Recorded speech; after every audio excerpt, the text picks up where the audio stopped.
Good. I would like to add one more thing because maybe you noticed already, but if I play it and I press a tone, the button still lights up. And I think it will be nice that the button turns off automatically when the tone is finished playing. So I can, well, I have now also a Boolean is playing tone. So actually I can check if the tone generator is playing a tone, and if that's not the case, I can turn the buttons off. So that's what I would like to do. I would say like, okay, if Simon tones is playing tone is equal to false, then I can turn the lights off, and I have this over here already. Yeah, for all the buttons, when the mouse is released, I turn the lights off. What I will do, I will make this in a separate function. That's also a kind of a good habit to do as a programmer. If you have multiple times the same kind of code, and you can say like, well, that's actually the same code, just make it into a smaller function, because that makes it makes the function, yeah, makes it that your code has a better overview. You don't have so many things. So I can call this function, for example, set button lights off, and I will copy paste this this for loop.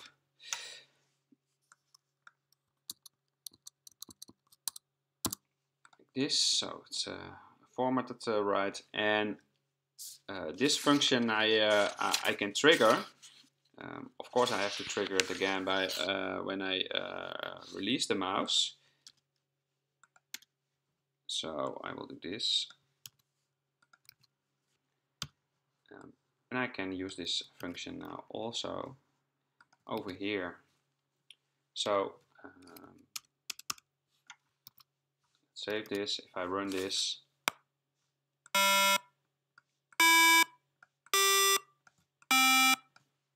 it turns off, because if there's no tone playing, I want just the lights off.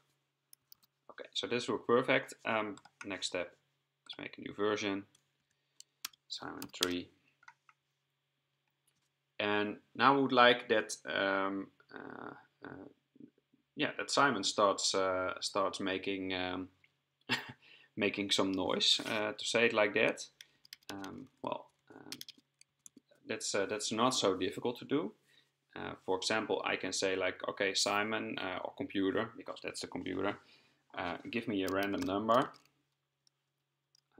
int, and let's give it directly a right name, because actually you can say that, well, Simon makes sentences, and each time Simon plays a tone, he says kind of a word or something. So we can see that as a word. So I can say like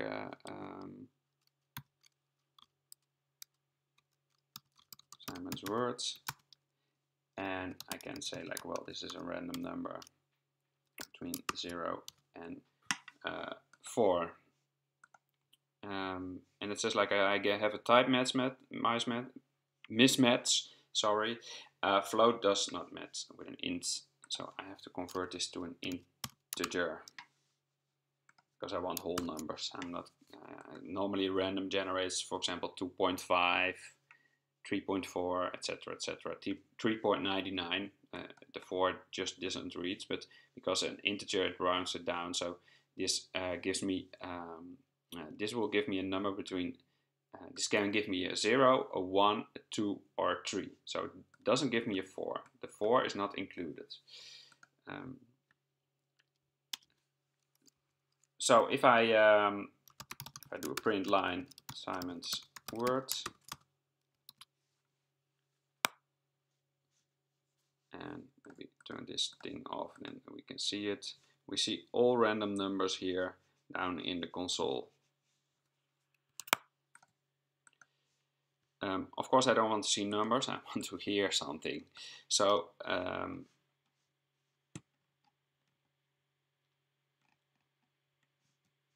how can we hear something? Yeah, of course, by doing playing a tone. Well, let's see what happens if we just use this, Simon Tones, play tone, and I'm not going to use this idea. I'm going to use Simon's word to play back the tone. Okay, that sounds like a computer that does something. Of course, this is 60 times a second a new tone gets played, so you get this nice kind of a noisy effect. Of course, I can also say like, well, also turn the light on. So I can say like, okay, buttons,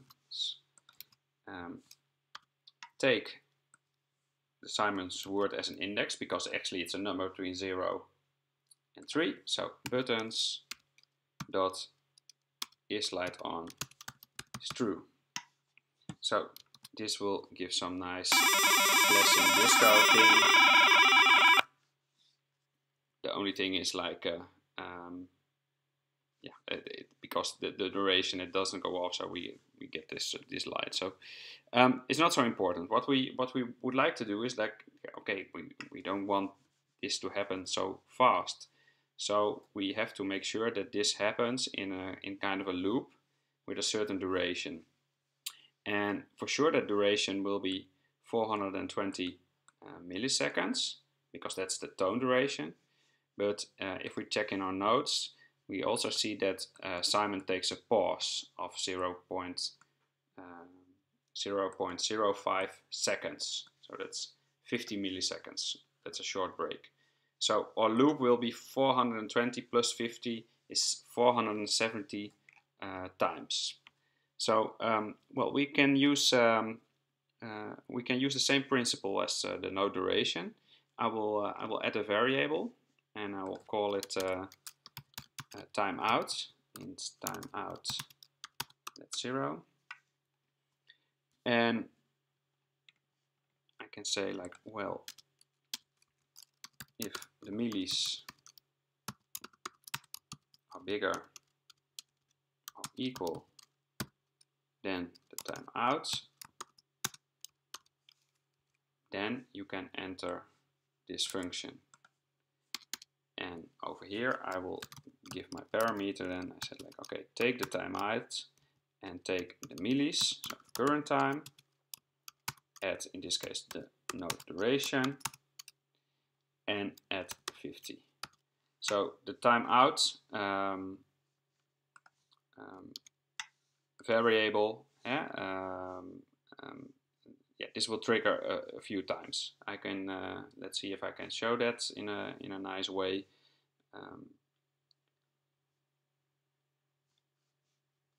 Well, at least I can print a line.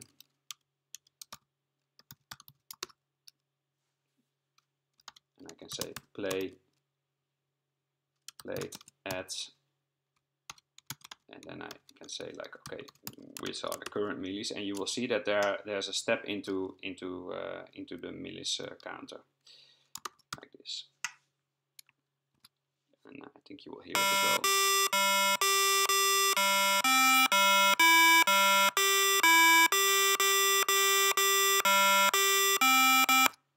So, and here you see played at, you see all the time in between, so it's about 500 milliseconds. Not exactly, because this draw has also a certain frame speed, so it's not exactly. I noticed myself that maybe we have to make it a bit longer. The break is a bit longer. Well, you can play around a bit with these numbers. But in contrary, I can say also like, okay, if I do this without the loop, you will happen this. Print line, millis, and I'll turn this off.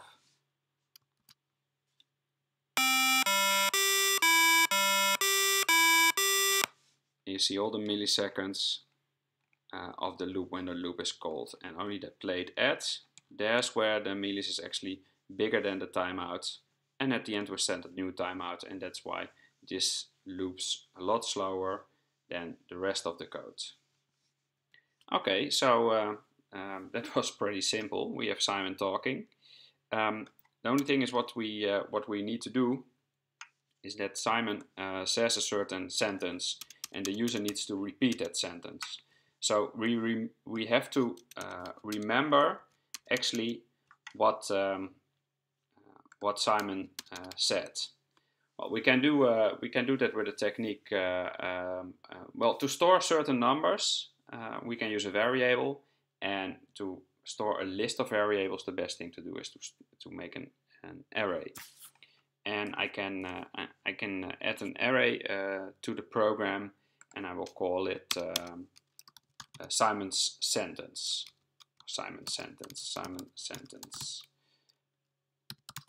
And that's a new integer, and I know from my research again, I don't know if it was in here, but I read it, yeah, here it says a sequence length till 31. So Simon can say at a maximum 32, it makes sentences of 32 words long, to say it like that. So I can say like, okay, I have this Simon sentence, and I can say like, well, each time Simon sentence, each time I can add Simon's word to that sentence. Of course, then I also need to know where I am in the sentence, so I can say like, okay, I make a variable called the position in sentence. The current position is 0.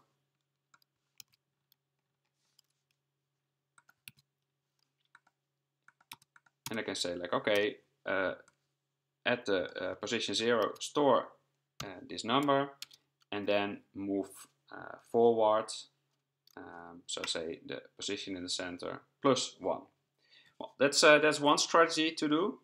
I decided to use another strategy, and that's to say like, okay, Simon just thinks of, before we start playing, of one sentence that he is going to, and that he is going to reveal that sentence word by word by word. So first it just plays the first word of the sentence, then the user repeats that word, then it will reveal the second word of that sentence, then the user needs to guess those, repeats those two words, then it will reveal the third, etc., etc., etc. So well, I can make sure that I render this sentence over here. So I will do that with a for loop. For int I 0, I is smaller than the Simon sentence dot length, I plus plus, and then I can say like, okay, take this Simon sentence and just throw a random number in it, like this. So now I made a sentence, and then I can say like, well,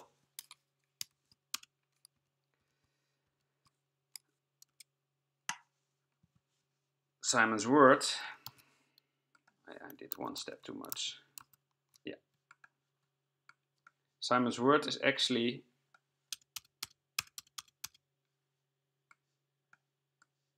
something that you can get from the sentence, like this.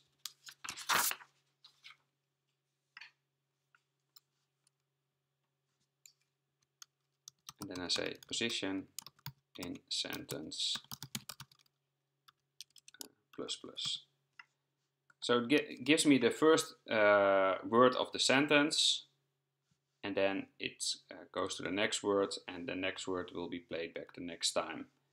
And so we move and we move and we move and we move. I can show that also, because I can say like, okay, do a print line, position in sentence in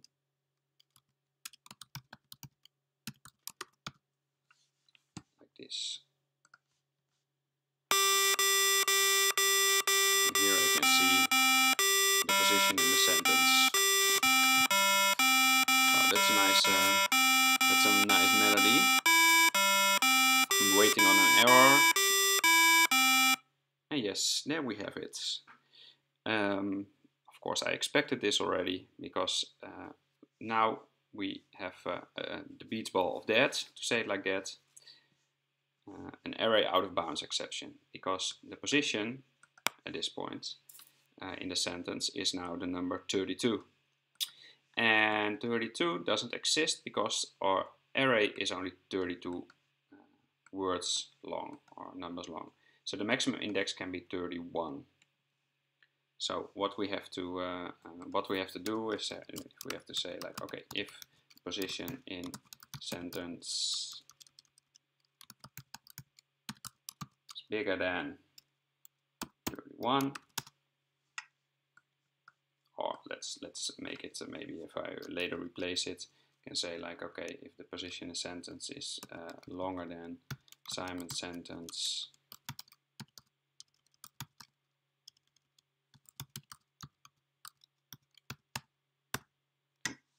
bigger or equal than Simon's sentence dot length, then we will set the position in sentence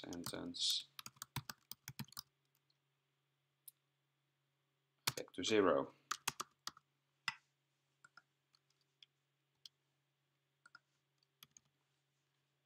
So if the position is 32,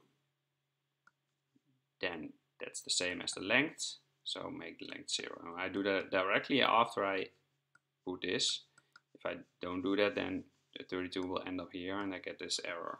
So now it will just loop forever, which is nice, but well, okay, we can later change that as well.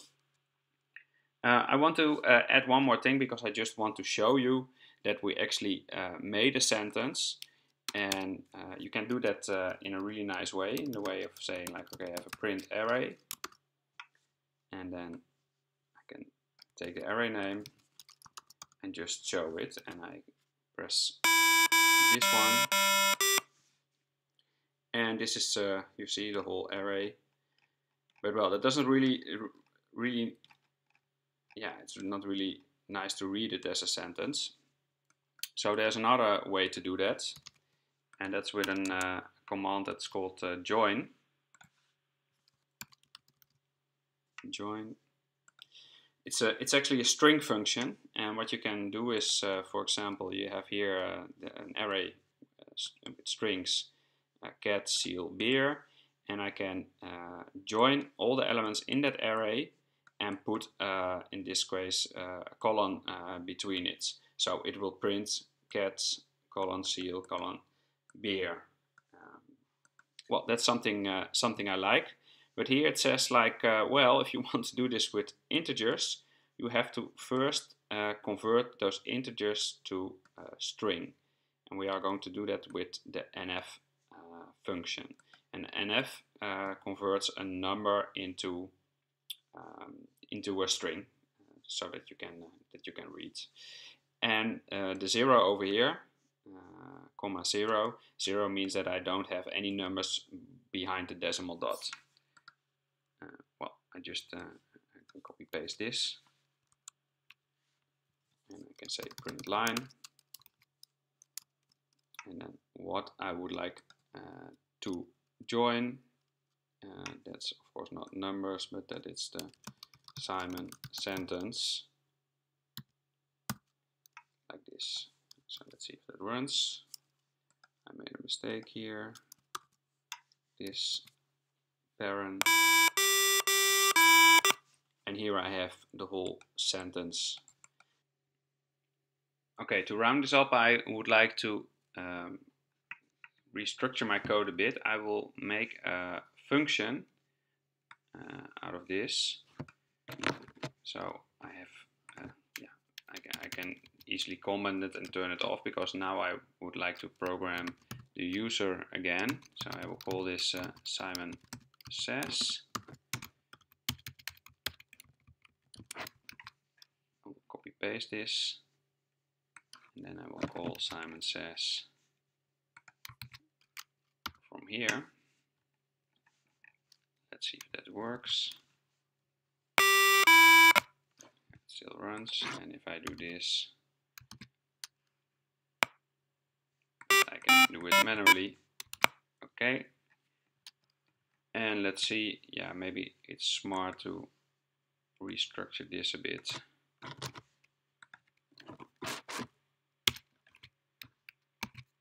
Like this. So indeed I get the word from the sentence, I play the tone, and I show the right word. That's what I want to do.